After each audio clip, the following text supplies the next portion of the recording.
인간은 어떤 존재입니까? 너무 많이 물었죠. 인간은 구원이 필요한 존재입니다. 그러니까 왜 우리에게 구원이 필요하냐 하면은 우리는 죄가 있기 때문인데, 우리가 예수를 믿어야 하고 구원받아야 하는 이유는 바로 죄 때문입니다. 근데 이 죄를 좀 더 정확하게 말하면 죄 때문에 죄로 인한 하나님의 진노 때문입니다. 구원이란 뭘까요? 죄에 대한 하나님의 진노로부터 벗어나는 것. 죄를 해결하고 죄 때문에 임한 하나님의 진노에서 해방되는 것이 바로 구원입니다. 시작부터 좀 어렵죠. 그럴 줄 알았습니다. 자, 첫째, 그렇다면 오늘 죄가 이렇게 심각한 것인데 좀 더 구체적으로 죄가 뭔지를 살피려고 합니다. 그래야 왜 복음이 필요하고 그 죄를 덮는 복음의 능력이 얼마나 강대한지를 우리가 격차 있게 느끼게 될 테니까. 죄는 한마디로는 하나님의 법을 어기는 겁니다. 하나님의 기준에 미치지 못하는 걸 죄라고 하잖아요. 18절, 오늘 우리가 시작하는 이 구절에 사실 제가 앞에 말한 이 내용이 다 녹아 있습니다. 다시 한번 읽을까요? 하나님의 진노가 불의로 진리를 막는 사람들의 모든 경건하지 않음과 불의에 대하여 하늘로부터 나타났다. 앞에 했던 이야기가 정리되어 있고, 여기 보면 죄를 두 가지로 말합니다. 경건하지 않음과 불의. 죄는 크게 이렇게 두 가지로 나누어지는데, 우선 이 우리말은 구분이 좀 애매합니다만은 이 경건하지 않다라는 이 죄는 수직관계의 죄입니다. 하나님께 대한 우리의 잘못을 말합니다.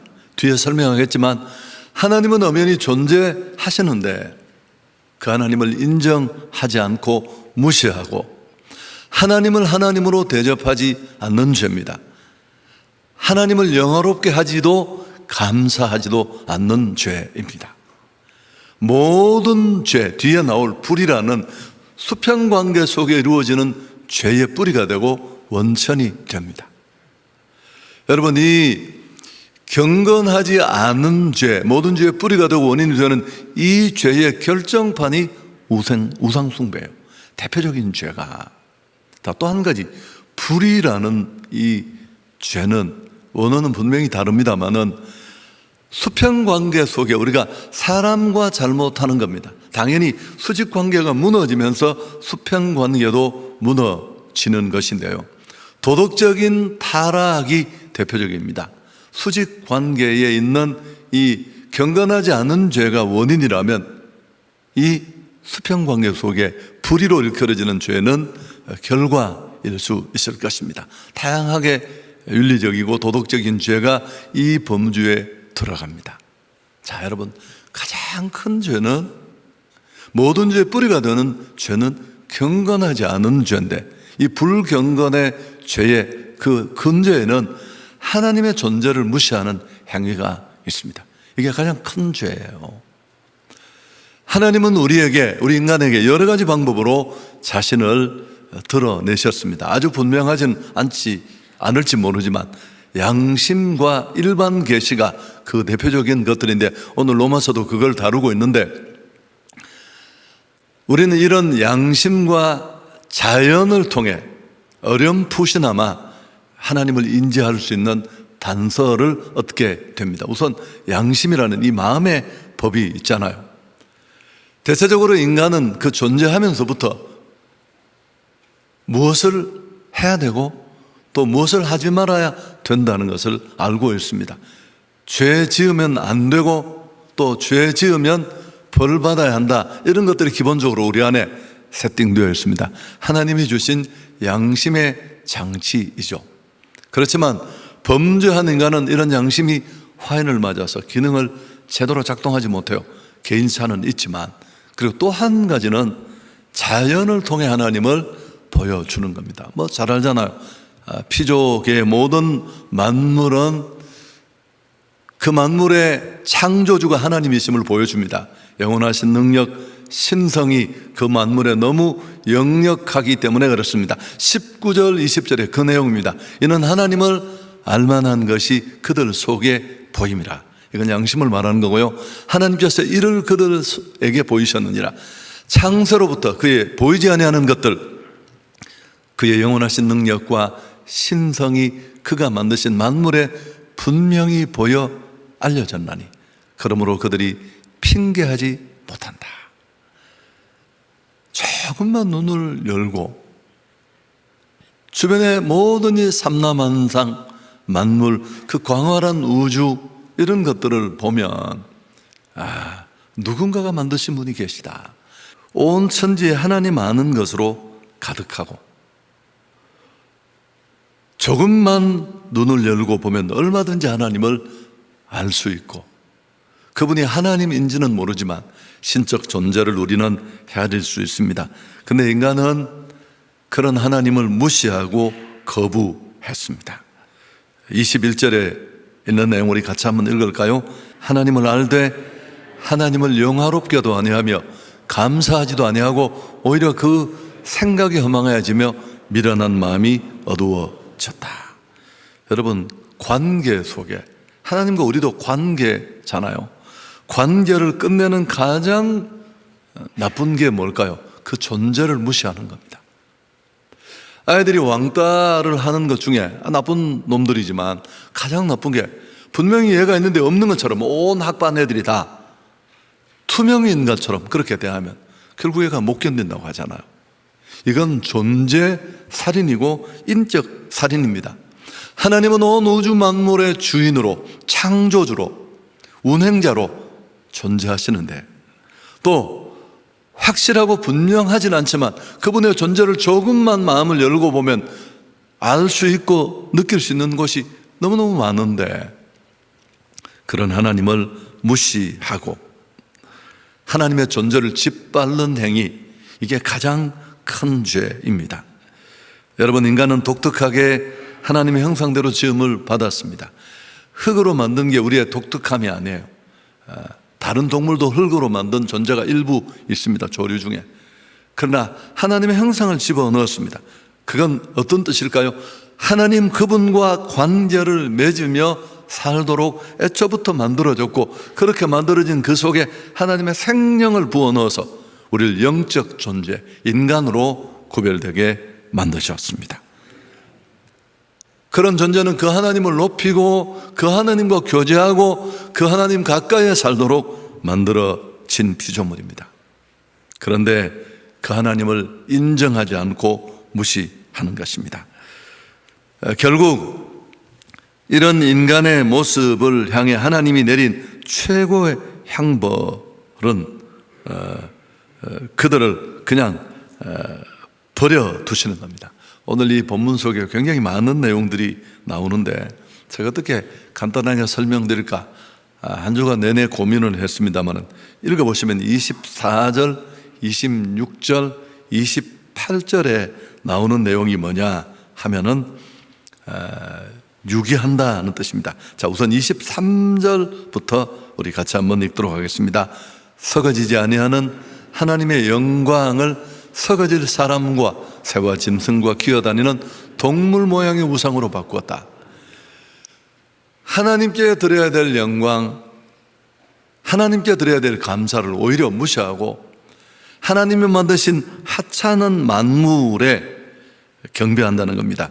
해, 달, 별, 동물들. 저도 어릴 때 우리 어머님이 이런 데 아주 좀 심하셨어요. 보름 날만 되면 멍석 깔고, 제가 아주 어릴 때 시골에 있었는데 달을 보고 절을 하게 한 그 기억이 지금도 새롭습니다. 여러분, 하나님께 드려야 될 영광을 하나님이 지으신 피조물을 숭배한 데 드리면 정말 그들을 통해 경배를 받고 싶고, 저분이 나의 창조주야, 나를 만드신 분이야, 나를 목적 있게 하신 분이야 높이며 드러내야 될 존재가 하찮은 이런 우상숭배에 열을 내면 이건 정말 하나님이 진노하시는 겁니다. 그래서 하나님이 택하신 벌이 뭐냐 하면 그들을 버려두시는 겁니다. 그대로 방치하는 거예요. 그게 24절, 26절, 28절에 세 번이나 반복되는데 신학적으로는 이걸 유기라고 합니다. 좀 이상하지 않나요? 어렵을지 모르지만 하나님이 화가 나서 죄에 상응하는 심판을 하신다면 무슨 전쟁, 기근, 질병, 재해 이런 것으로 우리를 두들겨 팰 것 같은데 하나님이 이런 최악의 형벌을 죄를 지은 인간에게 주신 형벌이 그냥 우상숭배하도록 버려두는 겁니다. 뒤에 또 말하겠지만 하나님의 심판은 우상숭배와 악의 파괴적인 힘에 그냥 우리를 그냥 그대로 맡겨두는 겁니다. 오스카 와일드도 그런 얘기를 했습니다. 신들이 우리를 벌주고 싶을 때는 우리 기도를 그대로 들어준다. 여러분, 결국 비극 중에 비극은 하나님을 무시한 채 엉뚱한 짓을 하는 인간을 그냥 그대로 가도록 방치하고 버려두시는 것입니다. 그 결과가 어떻게 되었을까요? 세상은 온통 쓰레기통이 되고 맙니다. 여러분, 그때 찾아오는 그 결정판이 동성애입니다. 수직관계가 무너지고 이 무너짐을 근거로 수평관계가 다 무너지면서 26절, 27절에 그 내용이 나오는데요. 이 때문에 하나님께서 그들을 부끄러운 욕심에 내버려 두셨으니 곧 그들의 여자들도 순리대로 쓸 것을 바꾸어 영리로 쓰며 그와 같이 남자들도 순리대로 여자 쓰기를 버리고 서로 향하여 음욕이 불릴 듯하며 남자가 남자와 더불어 부끄러운 일을 행하여 그들의 그릇됨에 상당한 보응을 그들 자신이 받아한다니라. 동성애 말할 것도 없습니다. 여러분, 엉덩이 다 찢어진 이상한 옷을 입고 부끄러운 줄도 모르고 이미 창조 질서를 짓밟는 것이고 하나님 진노의 완결판입니다. 그리고 또 수많은 죄들이 일어나는데요. 우리가 훨씬 익숙하게 생각하는 죄들이고 또 이 22가지 죄목들을 가만히 들여다보면 적어도 우리 개개인도 한두 가지씩은 여기에 다 걸려 있습니다. 여러분, 불의가 만드는 그 결실들인데 29절에서 31절 우리 같이 한번 읽을까요? 곧 모든 불의, 추악, 탐욕, 악의가 가득한 자요, 시기, 살인, 분쟁, 사기, 악독이 가득한 자요, 수군수군하는 자요, 비방하는 자요, 하나님께서 미워하시는 자요, 능욕하는 자요, 교만한 자요, 자랑하는 자요, 악을 도모하는 자요, 부모를 거역하는 자요, 우매한 자요, 배악하는 자요, 무정한 자요, 무자비한 자라. 사람들이 마음에 하나님을 두지 않고 하나님께 드려야 될 그 자리에 우상을 들여놓고 그 경배를 하나님께 하니까 하나님은 인간을 그냥 상실한 마음 그대로 버려두십니다. 그러자 수많은 죄들이 인간을 덮기 시작합니다.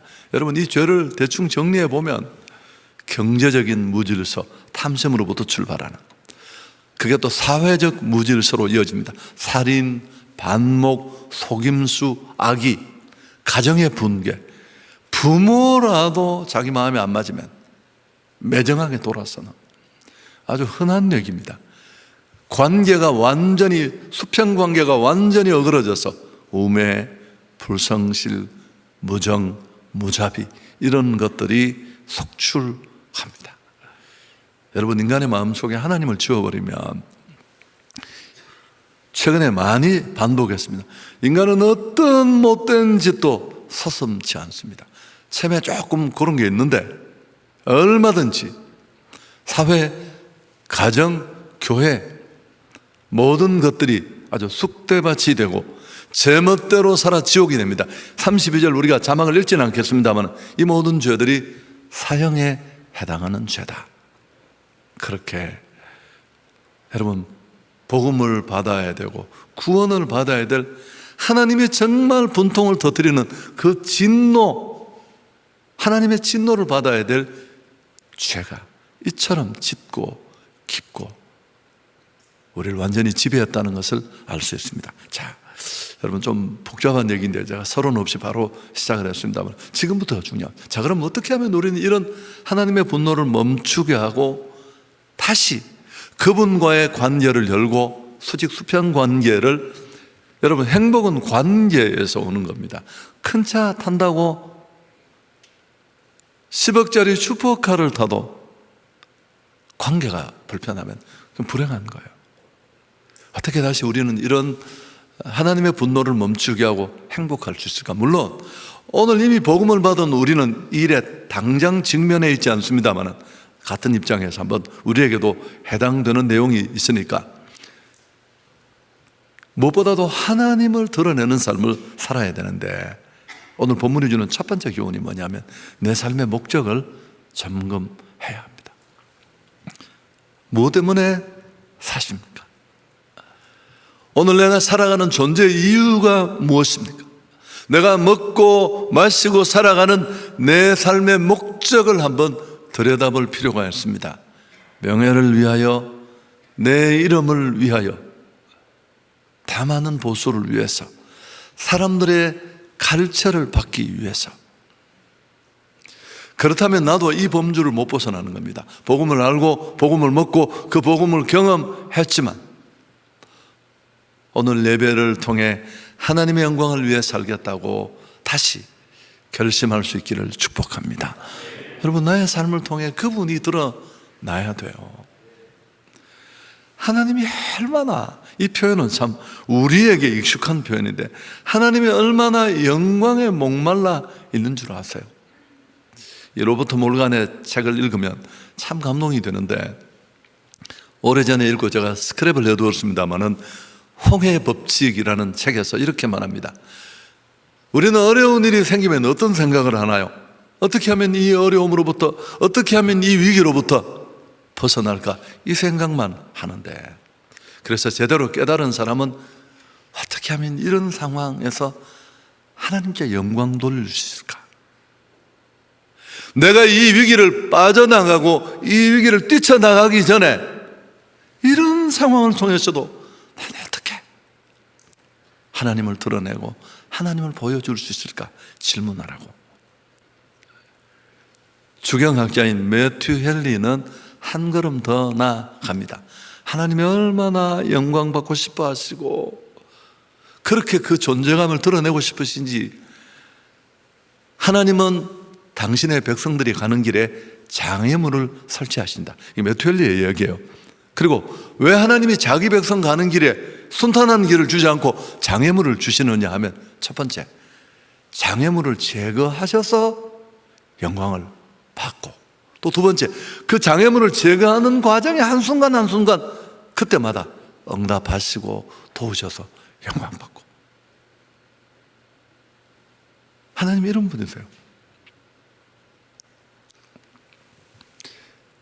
여러분, 오늘 돌아볼 필요가 있습니다. 신앙생활 별것 아닙니다. 제가 금요 철야 때도 그런 얘기인데 사실은 감사가 그런 거잖아요.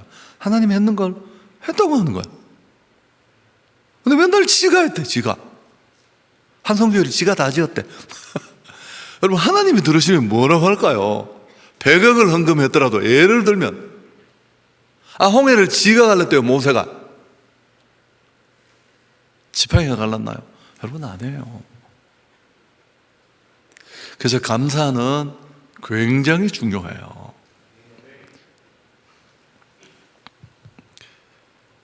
여러분, 오늘 문제가 있다면 저도 부끄러웠습니다. 누가 목사님 설교에 은혜 받았다고 하면 그렇게 기분이 좋고, 참 우리는 참 그런 한계가 있잖아요. 이런 일로부터 벗어나면 우리의 신앙은 대단히 견고해지고요. 겸손이 뭡니까? 누군가가 나를 높일 때 꼭꼭 숨는 겁니다. 어디든지 숨어서 머리카락도 보이지 않아야 돼요. 그분만 보여야 할 줄 믿습니다. 두 번째, 여러분, 하나님을 아는 것만이 끝이 아니라 그분을 진짜 드러내고 높이는 일들은 이렇게 많이 있지만 그 중에 정말 그 모든 것들을 다 조합해서 드리는 결정판이 있다면 그게 뭘까요? 당신은 정말 왕이시고 감사의 존재고 내 존재의 이유고 나의 오늘을 있게 한 분이고 나의 영광을 받으셔야 됩니다. 이 모든 것들을 다 모아서 패키지로 드리는 게 예배예요. 예배. 여기 감사, 찬양, 기도, 헌금, 그 모든 것들이. 그래서 여러분, 예배는 결코 하나님께만 드려야 되고, 자, 이사야 42장 8절, 하나님이 이 이유 때문에 우리를 만드셨기 때문에 같이 한번 읽습니다. 나는 여호와이니 이는 내 이름이라. 나는 내 영광을 다른 자에게, 내 찬송을 우상에게 주지 아니하니라. 하나님이 우리를 구원한 이유가 뭐라고요?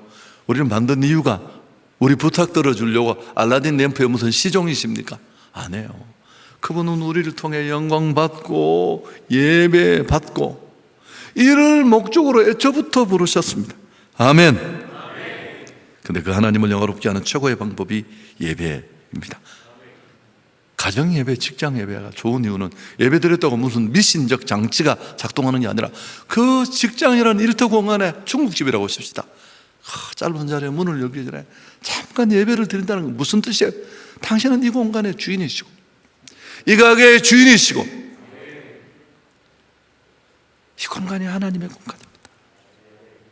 가정 예배도 힘들지만 찬송을 펴고 예배를 드리기 시작하면 그 무거운 마음이 조금씩 가벼워지잖아요. 그분의 주인 되심, 그분의 존재를 인정하는 그곳에 하나님은 그분의 모습을 보여주시는 거죠. 그리고 사실 예배는 참 저도 잘못 가르친 부분이 많습니다만 예배는 은혜 받는 시간이 아닙니다. 예배는 영광 돌리는 시간입니다. 은혜가 주어질 뿐이지. 아니, 은혜가 없더라도 예배는 드려야 돼요. 이게 문제예요. 설교 들으러 오지 마십시오.